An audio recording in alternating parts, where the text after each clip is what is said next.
स्थिति को अंतिम रूप देने में जुटे। केंद्रीय मंत्री अर्जुन मुंडा और भाजपा के प्रदेश प्रभारी दिलीप सैकिया ने खूंटी और सिमडेगा का किया दौरा। जन कल्याणकारी योजनाओं का लाभ जरूरतमंद तक पहुंचाने का किया आह्वान। राज्य के 19 जिलों में पिछले 24 घंटों के दौरान एक भी कोरोना का मामला नहीं मिला। स्वास्थ्य मंत्री बन्ना गुप्ता ने टीबी उन्मूलन पर राष्ट्रीय अभियान में वर्चुअल माध्यम से की शिरकत। और रांची समेत राज्य के कुछ जिलों में मूसलाधार बारिश से जनजीवन अस्त व्यस्त। राजधानी में बाढ़ सा नजारा, निचले इलाकों में भरा पानी।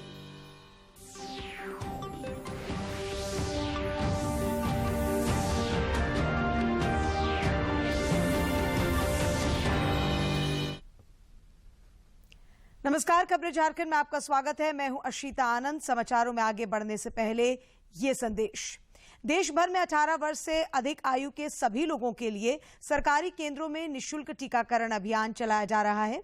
दूरदर्शन आप लोगों से अपील करता है कि कोविड रोधी टीका जरूर लगवाएं। कोरोना महामारी के प्रति कोई भी लापरवाही ना बरतें। जब तक आवश्यक ना हो घर से बाहर ना निकलें और इन आसान उपायों का पालन जरूर करें। मास्क लगाएं, 2 गज की सुरक्षित दूरी बनाए रखें, बार बार हाथ धोएं और चेहरा साफ रखें। कोविड से संबंधित जानकारी और मार्गदर्शन के लिए राष्ट्रीय हेल्पलाइन काम कर रही हैं। इनके नंबर हैं 011-2397-8046 और 1075। इसके अलावे राज्य हेल्पलाइन नंबर 104 डायल कर समस्या का त्वरित समाधान लिया जा सकता है। और अब समाचार विस्तार से। देश में आगामी 5 सितंबर से 17 सितंबर के बीच शिक्षक पर्व मनाया जाएगा। प्रधानमंत्री नरेंद्र मोदी 7 सितंबर को वर्चुअल माध्यम से शिक्षकों को एजुकेशन कॉन्क्लेव में संबोधित करेंगे। इससे पहले राष्ट्रपति रामनाथ कोविंद शिक्षकों को शिक्षक दिवस पर आगामी 5 सितंबर को राष्ट्रपति पुरस्कार से सम्मानित करेंगे। जमशेदपुर के एक शिक्षक का चयन भी इस प्रतिष्ठित पुरस्कार के वास्ते हुआ है।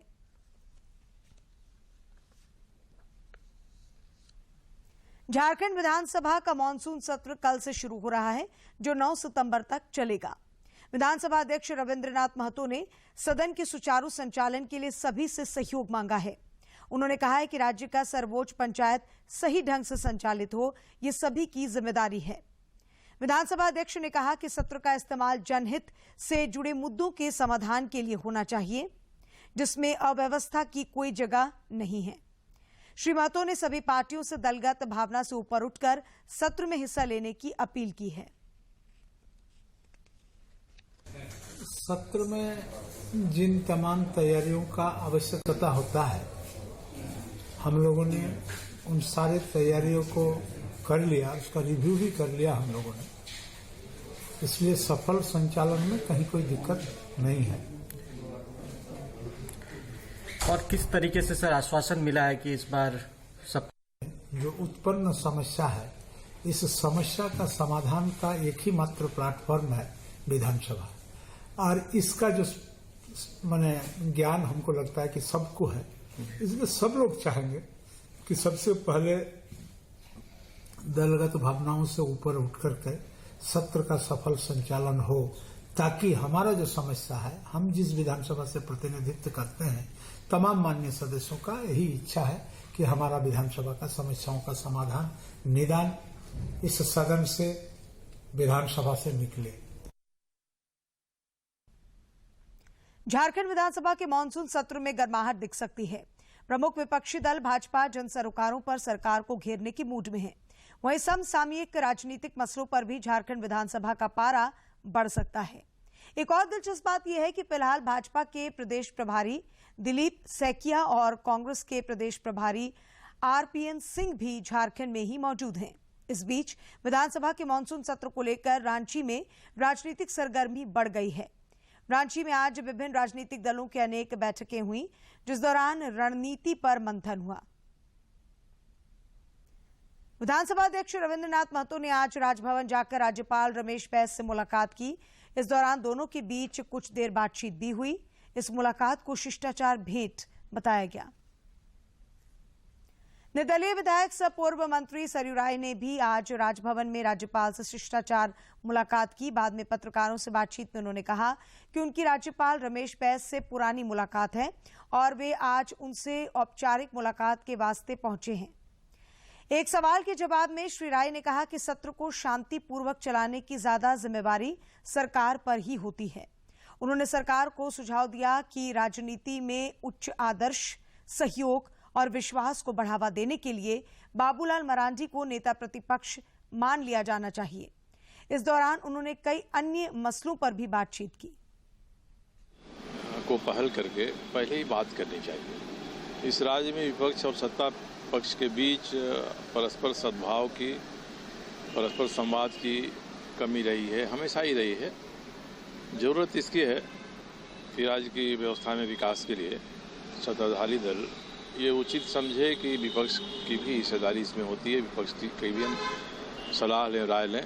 ये भावना बनती है, सदन अच्छा चलेगा। नहीं बनेगी तो 4 दिन का सदन है।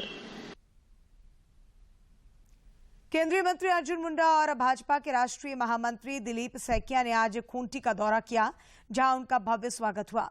दोनों नेताओं ने सुभाष चौक और सरदार भगत सिंह चौक पर महापुरुषों की आदमकद प्रतिमा पर उन्हें विनीत श्रद्धांजलि दी।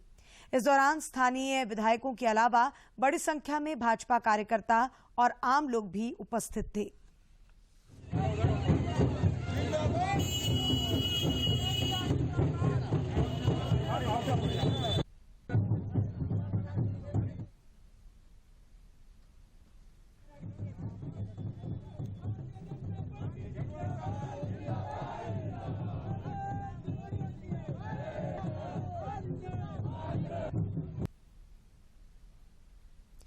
केंद्रीय मंत्री अर्जुन मुंडा और झारखंड भाजपा के प्रदेश प्रभारी दिलीप सैकिया ने सिमडेगा का भी दौरा किया तथा विभिन्न कार्यक्रमों में शिरकत की।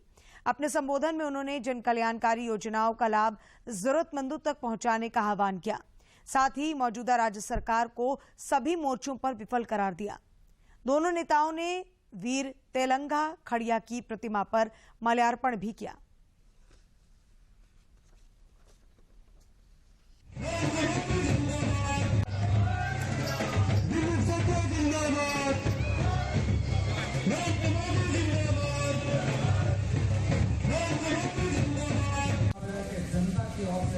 हार्दिक अभिनंदन और स्वागत करता हूं। हम आपके हैं, आप हमारे हैं।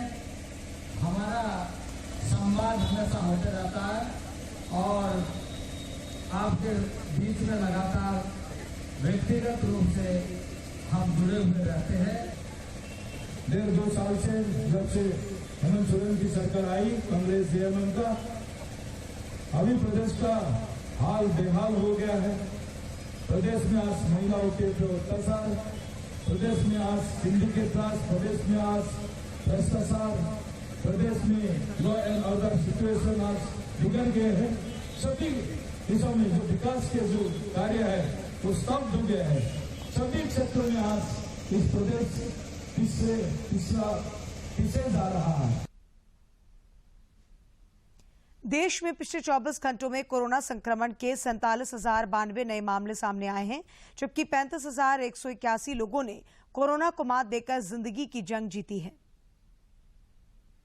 केसेस बढ़ने की वजह से हुई है, उस पर हम आगे आपको जानकारी देंगे। हमने यहां पर यह भी बताया है कि जो 69% केसेस हैं पिछले सप्ताह देश भर में जो रिपोर्ट हुए, वो एक राज्य केरल से रिपोर्ट हुए।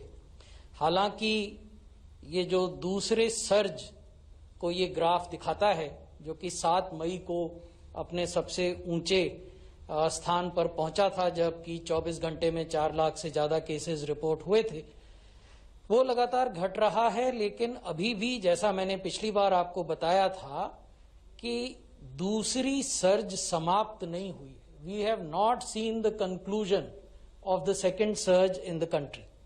So that is something that we must keep in mind always, and once we keep that in mind, then certain things follow.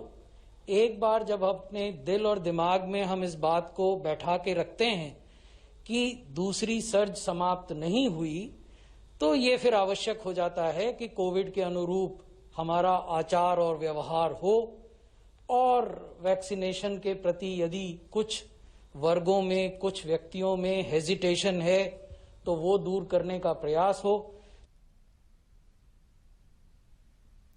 इधर झारखंड में पिछले 24 घंटों में 20 लोगों ने कोविड को मात दी, जबकि प्रदेश भर में 27 नए पॉजिटिव मामलों की पुष्टि हुई है। चौंकाने वाली बात यह रही कि इसमें आधे से अधिक 15 मामले अकेले रांची में ही मिले। राज्य में फिलहाल कोरोना के 137 सक्रिय मामले शेष हैं, जबकि रिकवरी रेट 98.48% है। दुनिया के सबसे बड़े टीकाकरण अभियान में भारत नित नए कीर्तिमान गढ़ रहा है। केंद्रीय स्वास्थ्य मंत्रालय के अनुसार देश में अब तक 66 करोड़ 30 लाख से अधिक लोगों को कोविड रोधी टीके लगाए गए हैं। टीकाकरण अभियान देश में लोगों की कोविड से सुरक्षा का एक महत्वपूर्ण उपाय है और इसकी उच्च स्तर पर लगातार समीक्षा और निगरानी की जा रही है। वहीं देश भर में अब तक कुल 52 करोड़ 48 लाख से ज्यादा नमूनों का परीक्षण भी किया गया। इधर झारखंड में भी टीकाकरण अभियान सफलतापूर्वक संचालित हो रहा है। विभिन्न निर्धारित केंद्रों पर सभी पात्र कतारबद्ध होकर वैक्सीन ले रहे हैं, ताकि कोरोना के जोखिम को कम किया जा सके और सुरक्षित वातावरण का निर्माण हो।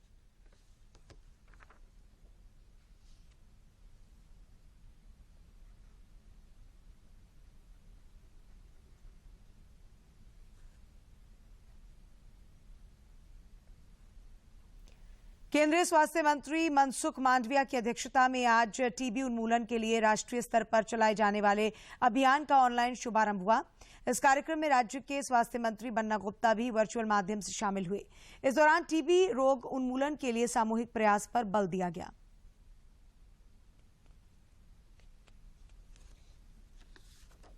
झारखंड एडवोकेट एसोसिएशन के एक प्रतिनिधि मंडल ने आज राजभवन में राज्यपाल रमेश बैस से मुलाकात कर अपनी मांगों से संबंधित एक ज्ञापन उन्हें सौंपा।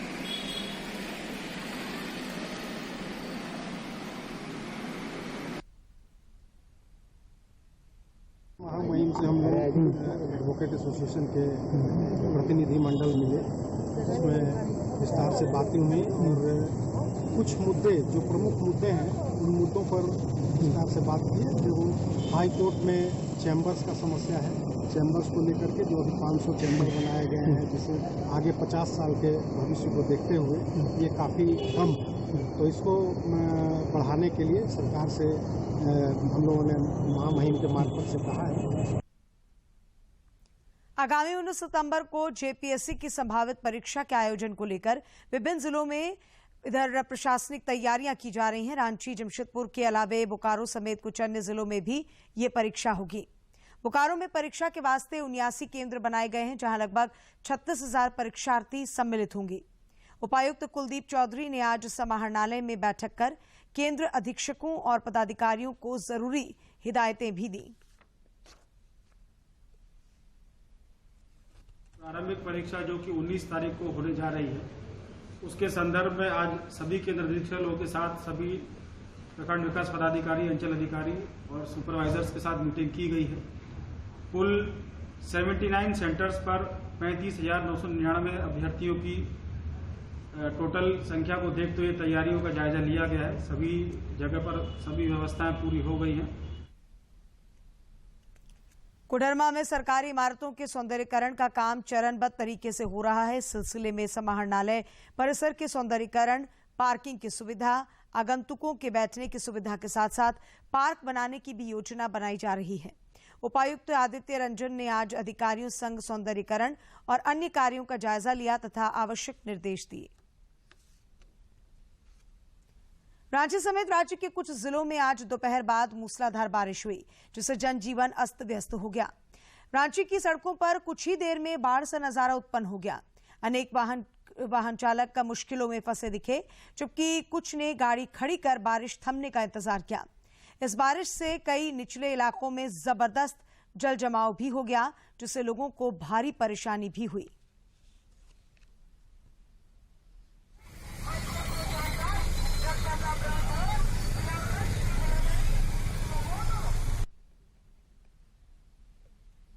नमामि गंगे परियोजना के अंतर्गत बन रही डॉक्यूमेंट्री फिल्म रग रग में गंगा की शूटिंग के लिए दूरदर्शन की टीम साहेबगंज के दौरे पर है।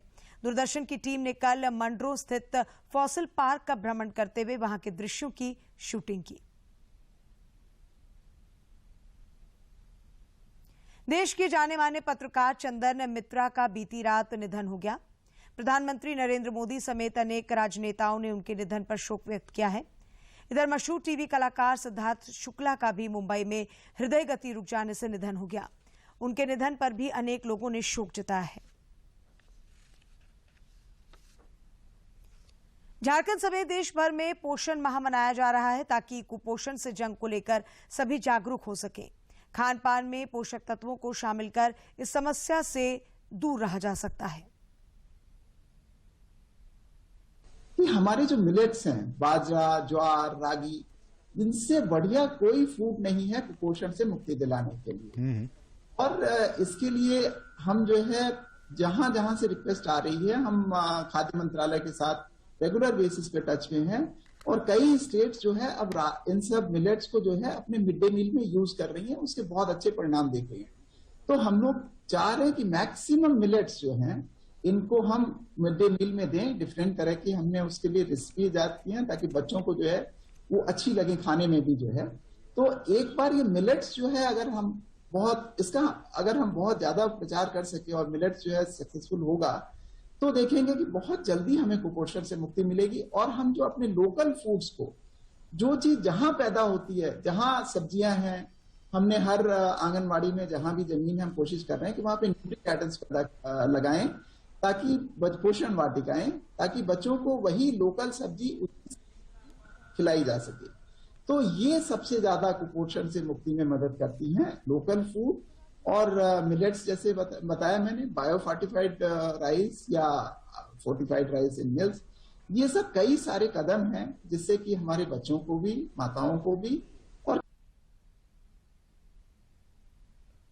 एशियन फुटबॉल चैंपियनशिप की तैयारी को लेकर राष्ट्रीय महिला फुटबॉल टीम के खिलाड़ियों के लिए जमशेदपुर में अगस्त 2021 से फरवरी 2022 तक 6 महीने का प्रशिक्षण एवं कंडीशनिंग कैंप चल रहा है, जिसका खेल मंत्री हफीजुल हसन अंसारी ने अवलोकन किया।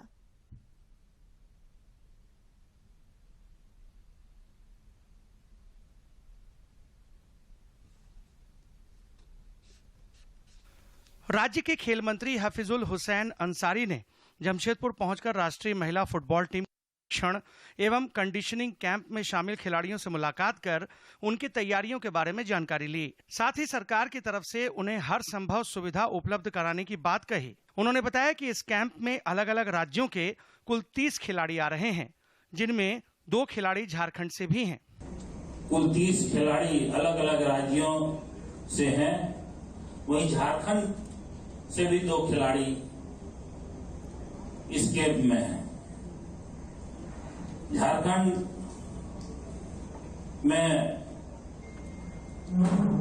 झारखंड सरकार की ओर से, स्पोर्ट्स डिपार्टमेंट की ओर से हम स्वागत करते हैं। खेल नीति की चर्चा करते हुए उन्होंने बताया कि राज्य के प्रत्येक प्रखंड में सरकार स्टेडियम का निर्माण कराएगी ताकि खिलाड़ियों को बेहतर सुविधाएं मिल सकें। खेल मंत्री ने बताया कि हॉकी के लिए खूंटी, सिमडेगा और रांची में एस्ट्रो टर्फ ट्रैक लगाने का कार्य किया जा रहा है। साथ ही राज्य सरकार नक्सल प्रभावित क्षेत्र में खेल को बढ़ावा देने का प्रयास कर रही है ताकि युवा मुख्य धारा से जुड़ें। हर प्रखंड में एक स्टेडियम का प्रावधान है, वो बहुत जल्दी हम लोग ये निर्णय ले चुके हैं, इसका हम लोग धरातल पर। मौके पर मौजूद खेल विभाग के निदेशक जिशान कमर ने बताया कि मुख्य प्रयास से झारखंड सरकार और ऑल इंडिया फुटबॉल फेडरेशन के बीच समझौता हुआ था, जिसके बाद 16 अगस्त से जमशेदपुर में राष्ट्रीय महिला फुटबॉल टीम का प्रशिक्षण एवं कंडीशनिंग कैंप चल रहा है। AIFF all India football federation और राज्य सरकार के बीच एक एग्रीमेंट हुआ था, जो माननीय मुख्यमंत्री जी के द्वारा प्रयास के बावजूद ये सफल हो पाया। इस दौरान ऑल इंडिया फुटबॉल फेडरेशन के deputy general secretary Abhishek Yadav ने बताया कि भारत 17 जनवरी 2022 से शुरू होने वाले एशियन फुटबॉल चैंपियनशिप की मेजबानी करेगा, जो देश के लिए गर्व का विषय है। ये टीम, जैसा कि जिशान जी ने बताया, ये टीम एशियन कप के लिए प्रिपेयर कर रही है, जो 17 जनवरी 2022 से शुरू होने वाला है। इंडिया बीइंग द होस्ट हमारे लिए और भी ये बहुत इम्पोर्टेंट टूर्नामेंट है और इंडिया फर्स्ट टाइम ऐसे स्तर के टूर्नामेंट में पार्टिसिपेट कर रही है। इस अवसर पर राष्ट्रीय महिला फुटबॉल टीम की कप्तान लोइतोबाम आशा लता देवी ने जमशेदपुर में खिलाड़ियों को मिल रही सुविधा पर प्रसन्नता जताई और एशियन फुटबॉल चैंपियनशिप में बेहतर प्रदर्शन का भरोसा दिलाया। इतना बड़ा टूर्नामेंट हमें इंडिया होस्ट करेगा, वो दिन हमें तुम लोग क्या कर रहे हो आगे अपॉर्चुनिटी हमें मिली है और हमारी तरफ से पूरा कोशिश करने वाले हैं। भारत में साल 2022 में एशियन फुटबॉल चैंपियनशिप का आयोजन प्रस्तावित है, जिसमें टीम इंडिया से खेल प्रेमियों को काफी उम्मीदें हैं। टीम के खिलाड़ी फिलहाल जमशेदपुर में प्रशिक्षण एवं कंडीशनिंग कैंप में पसीना बहा रहे हैं, ताकि चैंपियनशिप में बेहतरीन प्रदर्शन सुनिश्चित कर सकें। जमशेदपुर से डॉक्टर राजेश कुमार लालदास की रिपोर्ट। आजादी का अमृत महोत्सव पर देश गुमनाम क्रांतिकारियों को याद कर रहा है। आजादी के सफर में आज इस खास रिपोर्ट के जरिए आइए जानते हैं महान क्रांतिकारी वीरेंद्र नाथ चट्टोपाध्याय के संघर्षों को।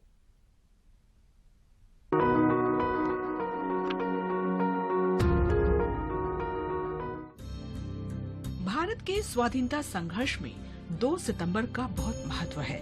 1946 में इस दिन भारत की नई संविधान सभा के जरिए अंतरिम भारत सरकार का गठन हुआ था। भारत में अंग्रेजों के आगमन के बाद पहली बार भारतीय लोगों के हाथ देश की कमान आई। अंग्रेजों से सत्ता हस्तांतरण की जिम्मेदारी इसी सरकार को ही निभानी थी। बुनियादी तौर पर सरकार का प्रमुख अंग्रेज वायसराय ही थे, लेकिन बाद में उसे मंत्रिपरिषद में बदल दिया गया। मंत्रिपरिषद के उपाध्यक्ष के नाते जवाहरलाल नेहरू अंतरिम सरकार के प्रधानमंत्री बने। वल्लभ भाई पटेल के पास गृह मंत्रालय और सूचना प्रसारण मंत्रालय का प्रभार था। ये अंतरिम सरकार 15 अगस्त 1947 को आजादी मिलने तक कायम रही। New Delhi, and although the scene looks quiet enough, there was naturally tense excitement when members of India's interim government, under the leadership of Mr. Nehru, went to the Viceroy's house.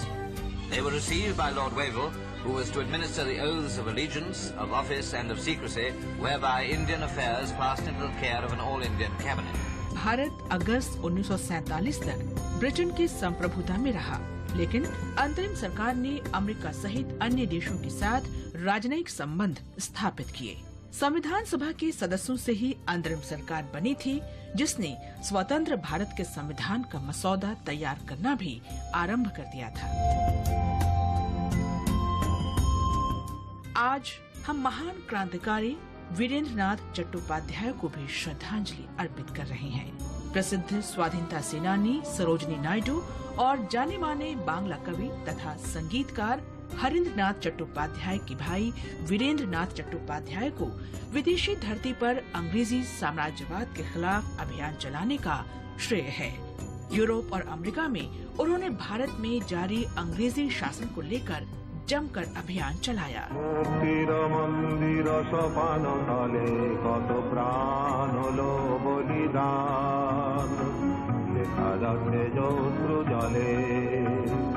पहले मद्रास और फिर कलकत्ता में पढ़ाई के बाद वीरेंद्र नाथ 1902 में Oxford university चले गए।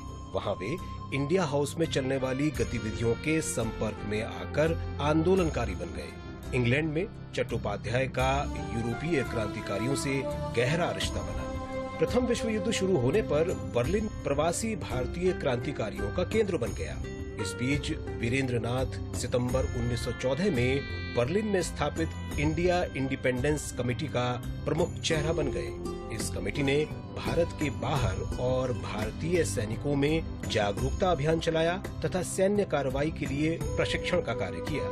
प्रथम विश्व युद्ध के बाद चट्टोपाध्याय ने भारत जर्मन संबंधों की बेहतरी के लिए बर्लिन में इंडियन इंफॉर्मेशन ब्यूरो की स्थापना की। वे साम्राज्यवाद विरोधी लीग से भी जुड़े रहे। उनकी जिंदगी के आखिरी दिन सोवियत संघ में गुजरे। सोवियत संघ में तत्कालीन स्टालिन की सत्ता ने उन्हें जासूसी का दोषी ठहराया और 1937 में उन्हें गोली मार दी गई। भारत से बाहर आजादी का अलख जगाने वाले महान शहीद को शत शत नमन।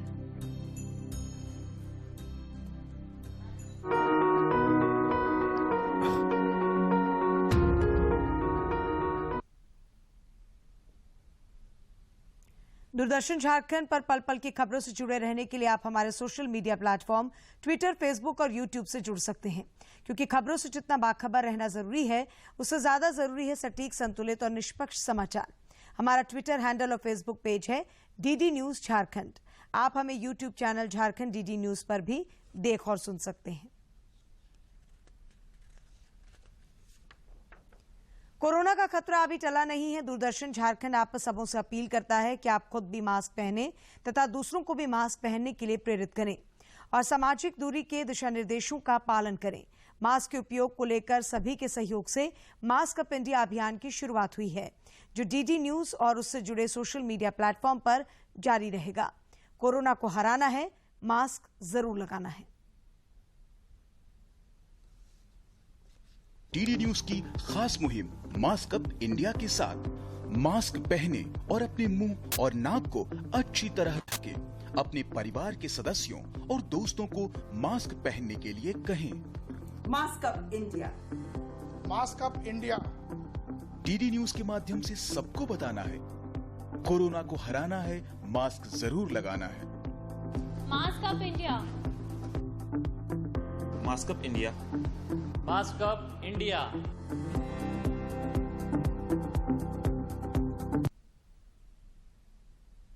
भारतीय कृषि अनुसंधान परिषद द्वारा संचालित कृषि विज्ञान केंद्र रामगढ़ ने अपने परिसर में लगे खेतों में ड्रोन से कीटनाशक छिड़काव का सफल प्रदर्शन किया है। इस तकनीक से किसान सिर्फ 20 मिनट में 1 हेक्टेयर भूमि में छिड़काव कर सकते हैं। ये प्रयोग चेन्नई के गरुड़ एरोस्पेस प्राइवेट लिमिटेड के द्वारा किया गया है।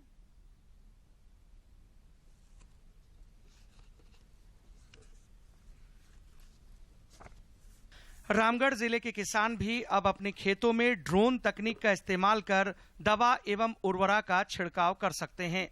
भारतीय कृषि अनुसंधान परिषद द्वारा संचालित कृषि विज्ञान केंद्र रामगढ़ ने इसके लिए अपने परिसर में लगे खेतों में ड्रोन से कीटनाशक छिड़काव का सफल प्रदर्शन किया है।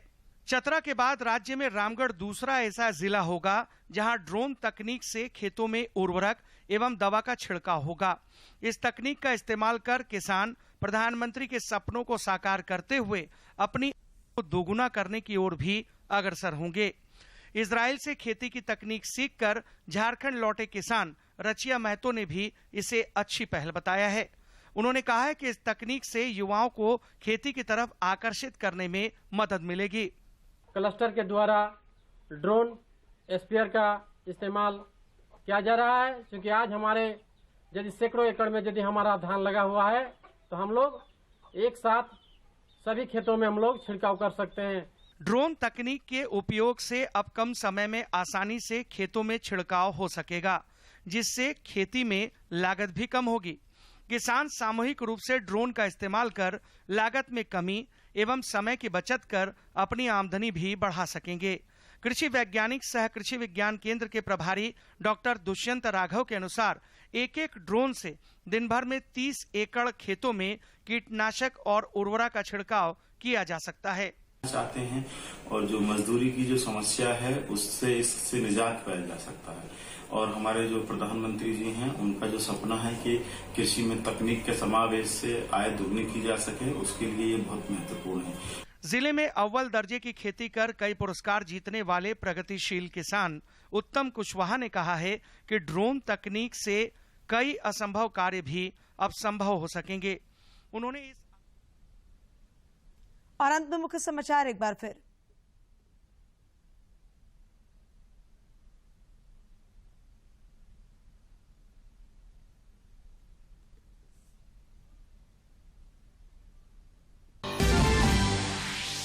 विधानसभा का मानसून सत्र कल से स्पीकर ने दलगत भावना से ऊपर उठकर सत्र के संचालन में मांगा सहयोग। सत्ता पक्ष और विपक्ष रणनीति को अंतिम रूप देने में जुटे। केंद्रीय मंत्री अर्जुन मुंडा और भाजपा के प्रदेश प्रभारी दिलीप सैकिया ने खूंटियों सिमडेगा का किया दौरा।